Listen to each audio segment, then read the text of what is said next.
자, 오늘은 마태복음 16장을 좀 함께 하겠습니다. 마지막 부분이 되겠습니다. 우선 이 16장은 마태복음 전체에서 어느 위치쯤을 차지하는가를 아는 좀 지도적 그 개념이 필요해요. 말하자면 봉우리에 해당합니다. 산으로 치자면 정상에 해당해서 큰 전환점의 대목이에요.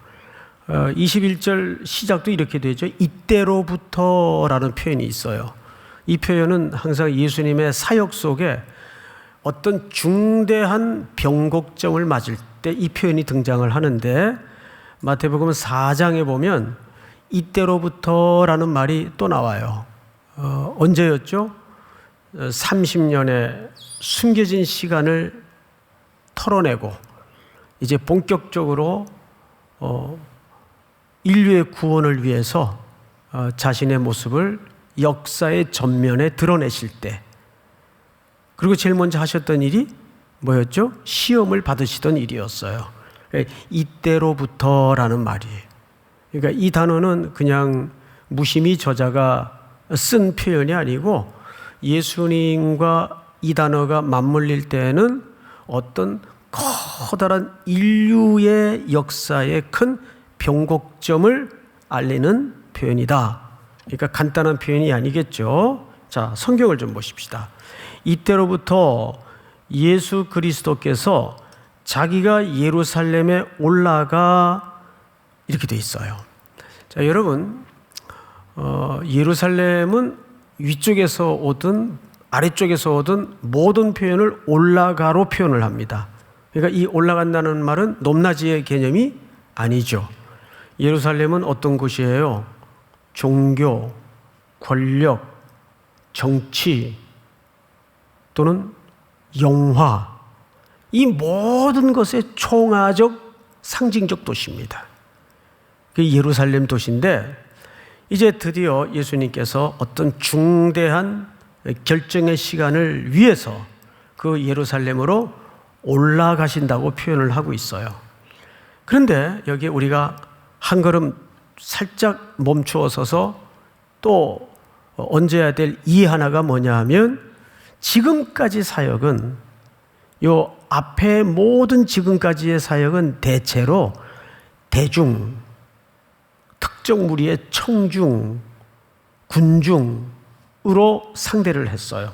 뭐 예를 들어서 잘 아시는 것처럼 오병이어의 사건이라든지, 그건 수만 명을 대상으로 베풀어 주셨던, 또 거리의 사람들과 접촉을 통해서 기적과 치유로 고쳐주시고, 이런 현장, 그것도 대중을 중심으로 활동을 하셨다면, 오늘 이때로부터로 시작되는 이 본문서부터는 그 대상이 좁혀집니다. 주로 제자들과 종교 권력자들을 중심으로 모든 사역이 이루어져요. 그래서 오늘 이 21절은 대상이 사실은 제자들입니다. 자, 볼까요? 예루살렘에 올라가 장로들과 대제사장들과 서기관들에게 많은 고난을 받고 죽임을 당하고 제3일에 살아나야 할 것을 누구에게? 제자들에게 비로소 나타내셨다, 가르치셨다, 이렇게 설명을 하는 거죠. 그러니까 예수님의 말씀의 요지는 이런 거예요. 예루살렘으로 올라가서 내가 이제 본격적인 죽음의 준비를 해야 될 것이다. 그러기 위해서 나는 그들에게 많은 고난을 겪게 될 것이고, 또 십자가에 죽을 것이고, 거기서 머무는 것이 아니라 나는 제3일 만에 부활하게 될 것이다. 이걸 누구에게 얘기했다고요? 이제 협의적 의미의 제자들에게 얘기했단 말이에요. 자, 이 얘기는 우리가 늘 듣던 것처럼 그렇게 간단한 얘기가 아닌 것이, 예수님의 표현 방식을 좀 미세한 관찰로 살펴볼 필요가 있는데, 21절을 한번 다시 보세요. 이렇게 설명을 합니다. 고난을 받고 죽임을 당하고 제3일에 살아나야 할 것을 이렇게 표현해요. 할 것을. 이게 사실 영어 성경에 보면 must라는 동사를 썼어요. I must. 우리 요한복음 4장에도 보면 예수님이 수가성 여인을 만나기 위해서 사마리아로 통행하여야 하겠는지라 거기에도 must를 썼어요. 그러니까 그 말은 무슨 뜻인가 하면 그냥 할 수 없이 저 윗지방을 가야 되는데 내가 사마리아로 지나가야 되겠다 그 얘기가 아니에요. 어떤 분명한 의도와 목적을 가지고 수가성 마을로 가겠다 그 말이에요. 가야만 한다 그 말이에요. 오늘 여기도 보면 이런 뜻입니다. 내가 죽어야만 할 것이고 고난을 받아야만 할 것이고 제3일 만에 부활해야만 한다. 이건 틀림없이 이루어져야만 하는 일이다. 이런 강력한 의지를 담은 예수님의 가르침이었다 그 말이죠. 그리고 또 보세요. 제자들에게 비로소 어떻게 하셨어요? 나타내셨다. 이 말이 조금 모호한 표현이긴 한데 두 가지 의미가 담아져 있다고 보면 정확합니다. 첫째는 비로소 이 십자가의 이야기를 가르치기 시작하셨다. 본격적으로. 또 가르칠 뿐만 아니라 그 가르침의 내용을 본격적으로 액션, 이제 행동으로 시작하셨다 그 말이에요. 그걸 드러내신 거예요. 이걸 우리가 보통 메시아닉 비밀이라 그래요. 지금까지는 이렇게 은유적으로 설명을 하셨어요. 예를 들면 들판에 오병이어 기적을 베푸셨는데 사람들이 이게 무슨 뜻인지 잘 몰라요. 그러니까 이건 감추어진 비밀이었어요. 근데 그 성경 전체에서의 메시지는 어떤 의미였죠? 내가 하늘에서 내려온 생명의 떡이라는 메시지잖아요. 이제 이 본문은 21절 한 절 속에는 예수님이 무엇 때문에 오셨고 무엇 때문에 죽으시고 무엇 때문에 고난을 받으시고 무엇 때문에 나는 이 땅에 인간의 몸을 입고 제3일에 부활해야만 하는가, 이런 아주 중요한 기독교의 정수와 같은 내용들을 여기서 가르치시고 드러내시고 이제 그것을 성취하시기 위해서 액션, 이제 본격적으로 행동화 하신다 그 말이에요. 자, 그런데 여기까지는 우리가 이해하는데 별 커다란 문제가 없는데 그 다음에 22절에 베드로가 예수를 붙들고 항변하여 이르되 주여 그리 마옵소서, 이 일이 결코 주께 미치지 아니하리이다. 자, 앞을 보실까요?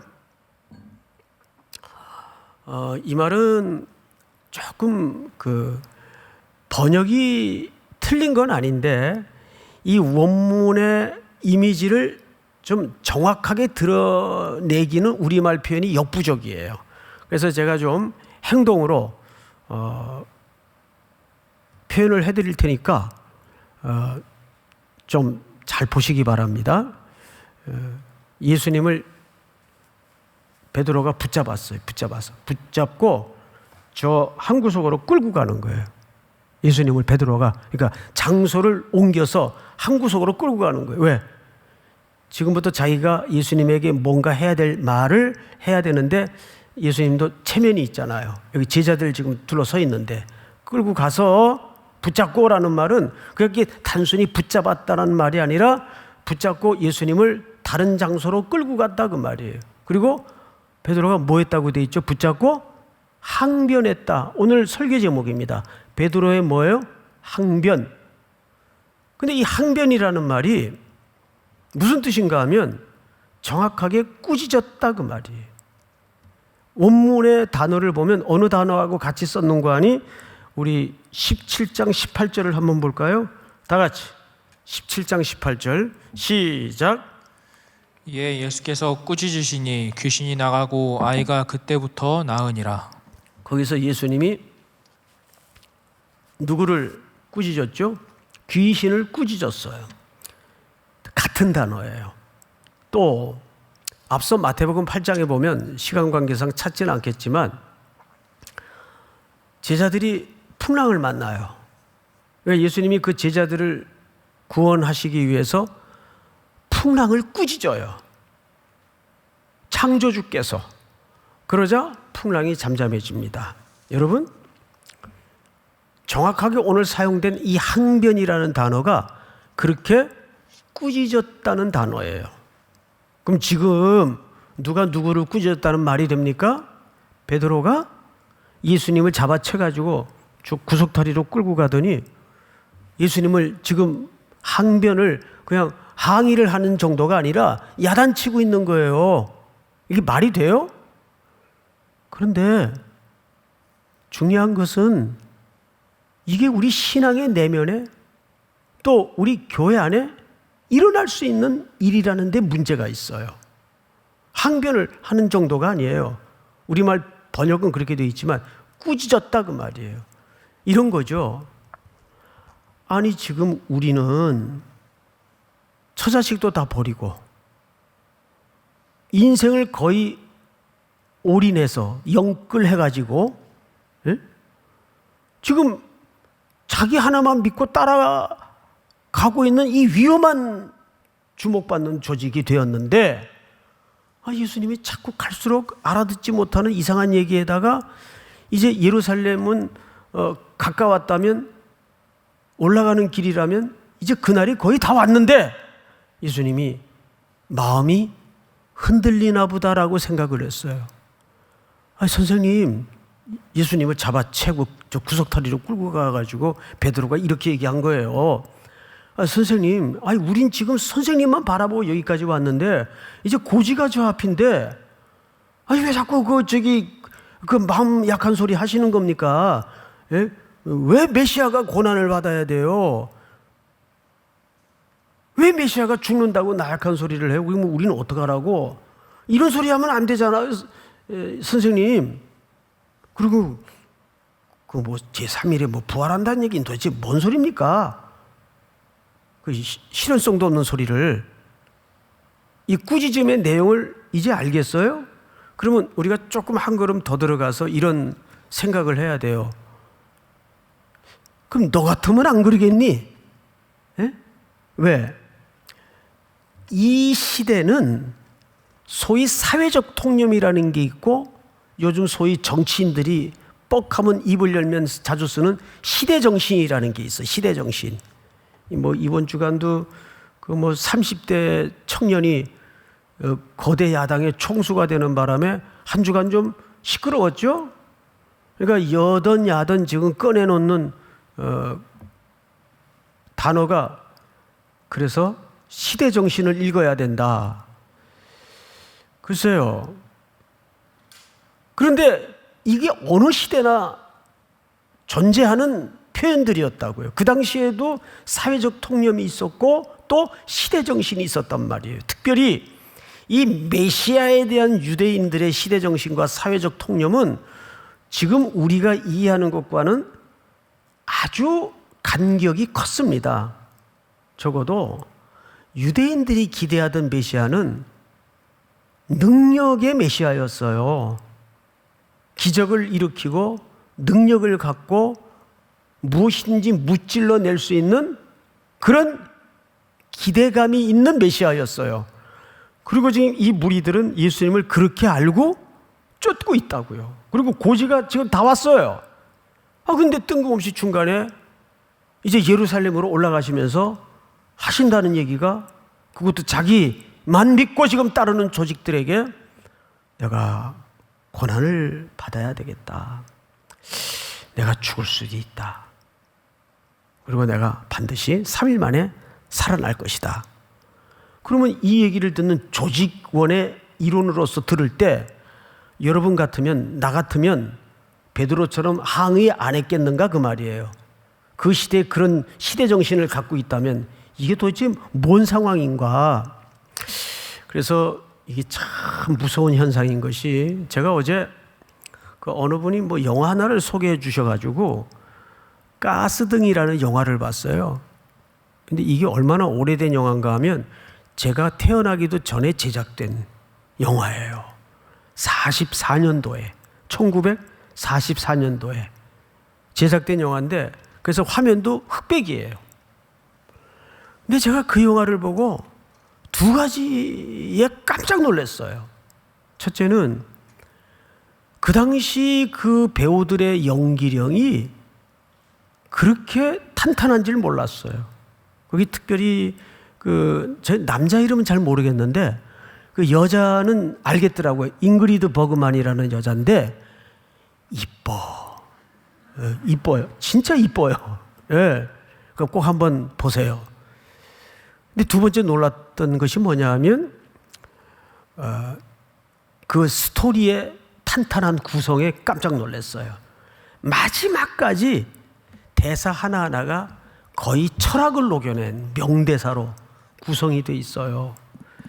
그 줄거리가 뭐냐면 이게 얼마나 긴지 영화도 1시간 51분짜리예요. 그 당시 만든 영화인데 그걸 졸려가는 눈을 비벼대면서 끝까지 바로 오늘의 설교를 위해서 내가 그걸 뭐 보고 싶어서 봤겠어요?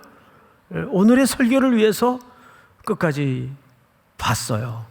왜 그 영화 제목이 가스등이냐면 당시에 그 집이 런던인데 런던은 이 가스로 불을 켰어요. 라이터 불을 탁 붙여가지고 가스를 틀면 불이 탁 붙는 그런 원리였는데 집집마다 가스 밸브가 들어와요. 그리고 이제 어둠이 내리면 탁 불을 켜서 가스불을 붙이죠. 근데 그 들어오는 유입량이 가스가 일정합니다. 그래서 한 곳에서 불을 켜면 한 곳 불빛이 희미해져요. 이 총량의 원리 때문에. 근데 이 남자가 아주 천하의 악당이에요. 멀쩡하게 생겼는데 이 나쁜 놈이에요. 그 자기 아내인 여인을 목적을 가지고 접근을 한 거예요. 죽은 가수 출신의 어머니가 이 딸에게 엄청난 유산을 남겨놨어요. 그리고 그 죽은 어머니는 왜 죽었는가 하면 바로 이 남자가 죽였어요. 유럽 왕실에서 유출된 보석 때문에 이 보석을 그 어머니가 갖고 있다는 사실을 알고 그 어머니가 죽자 그 딸에게 전략적으로 접근을 해서 결혼까지 성공을 한 겁니다. 그런데 어릴 때부터 이모 손에서 자랐는데 이모가 부자예요. 그래서 이 조카 딸에게 엄마 같으니까 다 유산을 물려준 겁니다. 그리고 이 논팽이한테 걸려가지고 결혼까지 하게 됐는데 오로지 이 남자의 목적은 그 유럽 왕실에서 유출된 어마어마한 보석을 찾는 겁니다. 그러니까 마지막 이런 대사가 나와요. 그 보석을 보는 순간 머리에서 불이 일어나는 것 같았다. 거기에 온 인생이 압도돼서 그런 못된 짓을 아주 성실하게 길게 꾸준히 하다가 마지막에는 걸립니다. 그리고 체포가 돼서 끌려가죠. 근데 그 과정에 어떤 일이 벌어지는가 하면 그 대저택에 살면서 이 여인을 상황 조작을 통해서 판단 능력을 잃어버리게 만들어요. 그 당신 요즘 왜 이렇게 건망증이 심해? 그 다 조작을 한 거예요. 아내의 백에서 브로치를 훔쳤다가 아내가 잃어버린 줄 알아요. 당신 그거 잊어버리지 말라 그랬잖아. 근데 나중에는 남편이 훔친 거예요.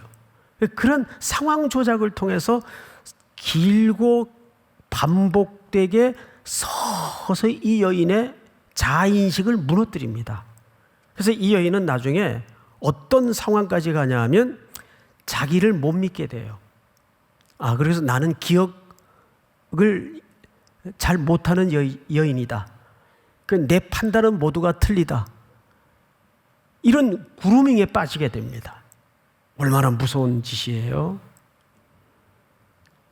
근데 언젠가부터 집 구조를 보면 2층은 사람이 사용하지 않는데 거기서 자꾸 발자국 소리가 나요. 근데 그 발자국 소리가 날 때마다 아래층에 불이 희미해져요. 그러면 총량의 법칙에 의해서 어딘가 누가 불을 켰다는 얘기예요. 2층에서 사실 불을 킨 거예요. 그 남편이 2층의 그 창고를 뒤지면서 그 보석을 찾는 거예요, 결국. 근데 여자는 그 사실을 전혀 모르고 왜 이렇게 불이 희미해질까? 그러면 또 야단을 쳐요, 아내를. 당신 그렇게 자꾸 건망증이 심해서 어떻게 당신 지금 착각하는 거야. 불은 멀쩡해. 그 하냐고 계속 이 여인을 바보 만들어 버립니다. 몰아붙입니다. 그래서 나중에 판단력을 잃어요. 그리고 이 남자의 말에 맹종하게 만듭니다. 그게 가스등이라는 영화로 만들어진 거예요. 그래서 거기서 파생된 심리학적 용어가 가스라이팅이라는 심리학적 용어가 있어요. 거의 그루밍하고 비슷한 개념인데 제가 그 영화를 마지막까지 보면서 너무너무 소름이 돋았던 것은 뭐냐면 이런 현상은 개인에게도 일어날 수 있지만 근데 이런 현상은 가까운 관계 속에서 벌어지는 일이에요. 그리고 객관성을 잃어버리게 만들고 철저히 폐쇄를 시킵니다. 자기 아내가 저 길 건너 수다쟁이 할머니 집에 놀러 간다는 것도 갖가지 말장난을 통해서 막아요. 그래서 객관성을 갖지 못하게 만드는 거예요. 그 이단들의 특징이 뭐죠? 폐쇄성이에요. 부모 자식 간의 관계까지 끊어버리게 만들죠. 그래서 사람이 미몽에 빠지게 되는 겁니다. 제가 이 이야기를 왜 하냐 하면 바로 시대정신도 그런 현상에 오류를 범할 수 있다 그 말이에요. 지금 이 베드로의 항변은 그 시대 사람들로서는 당연한 마땅한 항변이에요. 메시아가 그러면 안 되거든요. 그 시대의 시대정신은. 왜요? 오랜 세월 잘못된 율법 교사들을 통해서 유대인들은 잘못된 메시아를 기다려왔단 말이에요. 그 메시아가 오시면 우선 우리 떡의 문제와 빵의 문제와 삶의 문제와 억압받는 이 정치적인 문제를 해결해 줄 분으로 오실 것이다. 이런 메시아를 기대했는데 그리고 자기들은 조직을 이루어서 거기에 예수님에게 올인했단 말이에요 지금. 근데 이제 예루살렘 고지가 앞인데 자꾸 무슨 나약한 소리나 하고 희미한 소리나 한단 말이에요. 그러니까 예수님을 잡아채가지고 한쪽 구석으로 끌다시피 데리고 가가지고 지금 당신이 무슨 소리 하는 겁니까? 이런 일이 당신에게 일어나서는 안 되지 않습니까? 우리는 당신 하나만 믿고 여기까지 왔는데 이 얘기를 하는 거예요. 그러니까 예수님을 이거는 항변 정도가 아니라 꾸짖은 야단치고 있는 겁니다.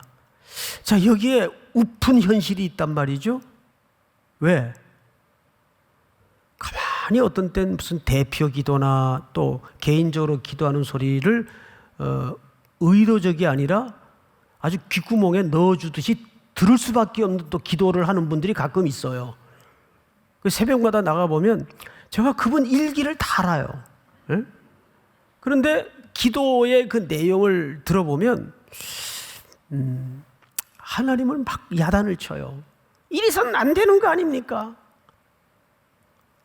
이래서 되겠습니까? 나한테 하나님 도대체 왜 이러세요? 따지고 항변하고 장난 아니에요. 막 하나님 훈계하고 가르치고. 실제 그런 사람들이 있어요. 이게 교회 밖에서 일어날 일일까요? 교회 안에서 일어나는 일일까요? 이게 교회 안에서 일어난단 말이에요. 지금 베드로는 그런 사회적 통념과 시대 정신에 말하자면 가스라이팅에 빠져 있는 거예요. 쉽게 얘기하면. 가스라이팅이라는 말이 굳이 번역을 하자면 가스불을 켠다 그 뜻 아니겠어요? 가스불을 켜면 한쪽 가스불이 희미해져요. 그런데 그걸 자꾸 이 여자가 착각하는 것으로 오랜 세월 바보 만들고 그래서 자신을 못 믿게 만들고 맹아족으로 만드는 이런 현상을 얘기하는 겁니다. 지금 베드로의 항변은 마치 그런 거죠. 자, 성경을 다시 보십시다. 16장 몇 절을 보시냐면 22절을 다시 보세요. 다 같이 한번 다시 읽습니다. 시작. 베드로가 예수를 붙들고 항변하여 이르되 주여 그리 마옵소서, 이 일이 결코 주께 미치지 아니하리이다. 이거를 원문의 그 뉘앙스대로 다시 한번 제가 의역을 해서 설명을 드려볼게요. 그냥 듣기만 하세요. 이런 뜻입니다. 하나님께서 자비를 베푸셔서 그런 일을 틀림없이 막아줄 겁니다. 그러니까 주님 걱정하지 마세요. 헷갈리는 거죠 지금. 누가 신앙이 좋아 보여요? 베드로가 신앙이 훨씬 좋아 보이잖아요. 예? 예수님이 지금 내가 고난을 받고 십자가에 죽을 것이고 또 이제 사흘 만에 부활하게 될 것이다 그러니까 베드로가 이제 항변하고 꾸짖고 야단치다가 예수님에게 뭐라고 얘기를 하냐면 이렇게 얘기하는 겁니다. 하나님께서 당신에게 자비를 베푸셔서 그런 일이 없도록 막아줄 겁니다. 그러니까 don't worry 이렇게 된 거예요. 그러면 이 원문의 뉘앙스만 들여다보면 이게 도대체 예수님이 신앙이 좋으신 건지 베드로가 센 건지 헷갈리게 만드는 거지 우리를. 자, 여기에 절묘한 함정이 있다는 걸 여러분들이 놓쳐서는 안 되는 게 이런 거예요. 신앙이 있는 것처럼 보이는 게 함정일 때가 얼마나 많은지 아세요? 거기 우리가 속아요. 신앙의 결기를 드러내고 신앙이 있는 것처럼 과대포장되고 과잉이 드러날 때만큼 자신을 속일 때가 얼마나 많은지 몰라요. 이런 걸 조심하셔야 돼요. 이때 예수님의 이제 반론을 좀 우리가 들어보십시다. 자, 23절 예수께서 돌이키시며 베드로에게 이르시되 사탄아 내 뒤로 물러가라. 자, 앞을 보세요. 사탄아 내 뒤로 물러가라는 말은 예수님이 언제 한번 하셨어요. 마태복음 4장입니다. 찾지는 않겠는데 너무 잘 아는 익숙한 본문이니까 마귀가 시험을 해요. 첫 번째 시험이 뭐였어요? 이 돌들을 명해서 떡덩이가 되게 하라. 이거 소위 능력 종교를 얘기합니다. 40을 굶주린 예수님에게 이 돌들을 명해서 떡덩이가 되게 하라. 떡덩이. 이거 예수님이 할 수 있어요, 없어요? 할 수 있죠. 할 수 없다면 시험이 아니죠. 할 수 있으니까 시험이에요. 그러니까 내가 할 수 있는 걸로 사탄은 시험하지 내가 할 수 없는 걸로 시험하지는 않아요. 이게 참 절묘한 거죠. 사탄이 그렇게 머리가 나쁘지 않아요, 여러분. 그런데 여기에 또 하나 신학적 도전이 있는 거예요. 사탄이 제일 무서워하는 게 뭡니까? 하나님의 아들이 완전한 인간이 되는 겁니다. 하나님의 아들이 완전한 인간이 되어서 십자가에 인류의 죄가 대속되는 것을 가장 싫어하고 무서워해요. 사탄이. 그러니까 사탄의 고도의 신학적 전략은 뭐냐 하면 예수님을 하나님의 아들로만 돌려놓는 거예요. 완전한 인간이 되어서 십자가에 죄 없는 분이 우리 죄를 대속하는 대속의 구원의 역사가 완성되는 걸 사탄은 가장 두려워해요. 이거는 거대한 신학적 도전이에요. 예수님은 어떻게 하든 자기를 제한하시고 자기의 능력을 유보하셔서 완전한 인간이 되어서 예수님은 시험을 이겨내시고 십자가에 우리를 대신해서 대속의 죽음을 죽으시는 것이 과업의 완성이에요. 그래서 고난을 받고 십자가에 죽으셔서 사흘 만에 부활하셔야만 한다 그 말이에요. 이때 예수님께서 그 시험 앞에 뭐라고 물리치셨습니까? 사탄아 물러가라 그랬어요. 근데 오늘도 여기서 베드로의 항변에 사탄아 물러가라. 여러분, 그런데 이 베드로가 방금 전 어떤 베드로였어요? 예수님에게 칭찬을 받을 정도로 완벽한 신앙 고백을 한 것처럼 보였던 베드로였어요. 주는 그리스도시요 살아계신 하나님의 아들입니다. 근데 여러분, 신앙이라는 게 뭐냐 하면 고백으로 완성되는 게 아니에요. 우린 다 고백을 하죠. 그러나 그 고백으로 우리 신앙이 완성되는 게 아니에요. 신앙은 고백을 넘어 삶으로까지 그 진의가 녹여내지는 것까지가, 그러니까 신앙의 완성은 예배당 문턱을 넘어서야 완성인 거예요. 목사로서의 삶의 완성은 설교로서 목사의 삶이 완성되는 게 아니라 강단 아래 내려가서 가정에서의 모습이 진의라고요. 여기서 사실은 목회자의 자녀들이 많은 이율배반을 겪고 있는 목회자의 자녀들이 있어요. 뭐 굳이 저희 집 얘기를 하는 건 아니에요. 그러니까 성도들도 마찬가지란 말이에요. 예배당 문턱을 넘어서까지가 뭐예요? 고백의 완성이라는 거죠. 고백만으로 완성되는 게 아니에요. 방금 그 고백을 했던 사람이에요. 그런데 예수님에게 어떤 질책을 받나? 너는 나를 넘어지게 하는 자로다. 스칸달론, 넘어지게 하다. 여러분, 어쩌다 반석으로까지 호칭되었던 베드로가, 물론 개념적 의미지만 어떻게 걸림돌이 됩니까? 우리는 걸림돌보다는 무슨 돌이 돼야 마땅할까요? 디딤돌. 그리스도를 알지 못하던 자들이 우리를 디딤돌로 삼아 그리스도에게로 올 수 있는 디딤돌이 돼야 되는데, 오히려 베드로처럼 교회 문 밖을 넘어서서 걸림돌이 된다면 이건 심각한 거죠. 그러면서 예수님이 한마디 더 붙입니다. 성경을 보세요. 너는 나를 넘어지게 하는 자로다.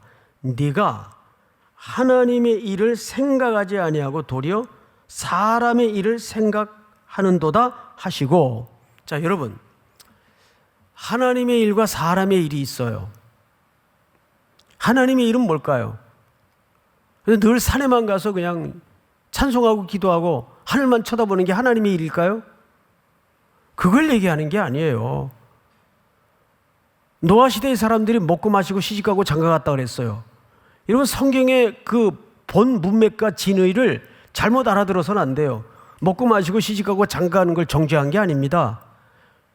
그것만 인생의 목적으로 삼았는 데가 문제예요. 여러분, 우리에게 심지어는 결혼과 자녀와 인생과 모든 재능과 재물과 지위, 재능까지도 전부 우리는 하나님의 일과 그분의 영광을 위한 수단이지 그 자체를 목적으로 살아서는 안 된다고요. 주식하세요. 비트코인 하세요. 근데 그것이 내 인생의 목적이 되어서는 안 된다고요. 그거를 조절할 수 있으면 얼마든지 하라 그 말이에요. 그런데 젊은 날에 그게 조절이 쉽냐 그 말이에요. 쉽지 않아요. 심지어는 예배 시간에도 그걸 들여다보고 있다면 이거는 심각한 거죠? 심각한 거예요. 저는 여러분들이 뭘 보는지는 몰라도 위에서는 다 보잖아요. 예? 위에서는 핸드폰을 이렇게 볼 수도 없고 위에서 못 보게. 예? 그러니까 이 땅의 모든 하나님이 설치한 인생의 소품들은 수단이지 그걸 목적 삼으라는 게 아니잖아요. 믿습니까? 하나님의 일을 생각하지 않고 사람의 일을 생각하는 것도다. 그러니까 어떤 사람이 이걸 또 이분법적으로 어떤 오해를 갖고 있냐 하면 못 알아들은 거죠. 직장도 그만 치우고 다 그만두고 교회만 와서 기도만 왔다 갔다 하는 사람들이 있어요. 뭐 신비주의자들, 기독교는 신비를 안고 있지만 신비주의로 나가면 이상하게 되는 겁니다. 그래서 우리가 아까도 가스라이팅이라는 말을 한 것처럼 참 복음을 들으면서 객관성을 가지고 내 삶을 늘 말씀 앞에 반추해 보는 작업이 얼마나 중요한지 알 수가 없어요. 사랑하는 형제자매 여러분, 이제 또 2주차 특세가 시작이 되죠. 무엇보다도 이번 특세를 통해서 우리는 시편 70편 5절의 말씀처럼 한없이 하나님 앞에는 가난한 심령이 되어서 내 모든 삶의 발자국마다 은혜를 구할 수 있다면 하나님이 지혜도 주시고 방법도 주시고 우리에게 균형 있는 눈도 주시고 분명 그렇게 하실 줄을 믿습니다. 또 한 주 여러분 앞에 놓여진 삶의 길목에 항상 주님과 동행할 수 있는 복된 은혜를 경험할 수 있기를, 또 우리 온라인으로 예배하는 분들도 그런 복을 누릴 수 있기를 주님의 이름으로 축복합니다. 우리 다 일어나십시다. 주는 완전합니다. 우리 찬양할까요?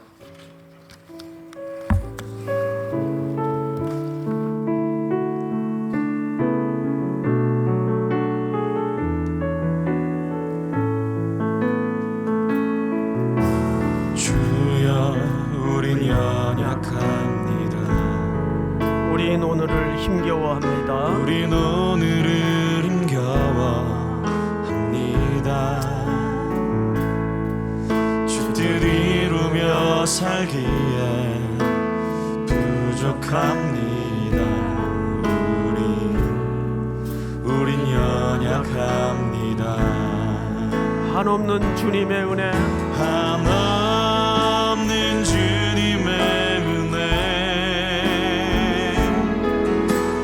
온 세상 위에 넘칩니다. 가릴 수 없는 주 영광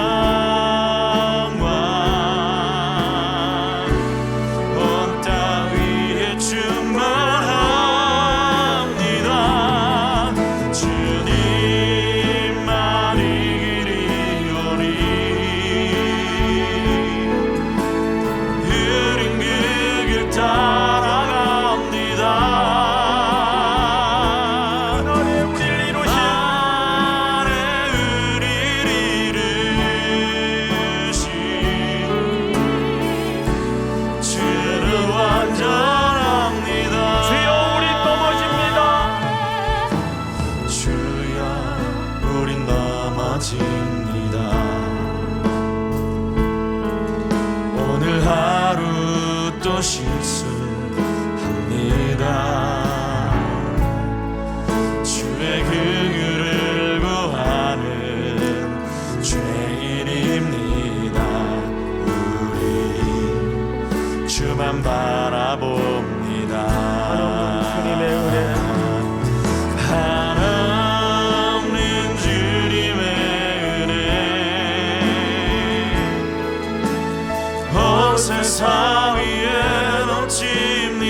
하나님 아버지, 하나님 아버지, 주는 완전하심을 믿습니다. 이 신앙의 고백이 저 문턱을 넘고 삶의 현장으로까지 녹아지게 하여 주시옵기를 원합니다. 실현되게 하여 주시옵기를 원합니다. 우리의 믿음 없음을 용서해 주시고 우리에게 믿음을 더하여 주시옵소서. 예수님을 따르는 길에 우리 자신을 철저히 부정하고 부인하며 예수님만이 우리의 길임을 노래할 수 있도록 인도하여 주시옵소서. 지금은 우리 구주 예수 그리스도의 은혜와 하나님 아버지의 사랑과 성령님의 교통하심이 머리 숙여 경배를 드리는 사랑하고 사랑하는 우리 귀한 3일의 형제자매들, 성도들 머리 위에 해외, 군에 출타해 있는 가족들, 병환 중에 있는 성도들, 그리고 복중의 생명까지 영원토록 함께 있을지어다. 아멘.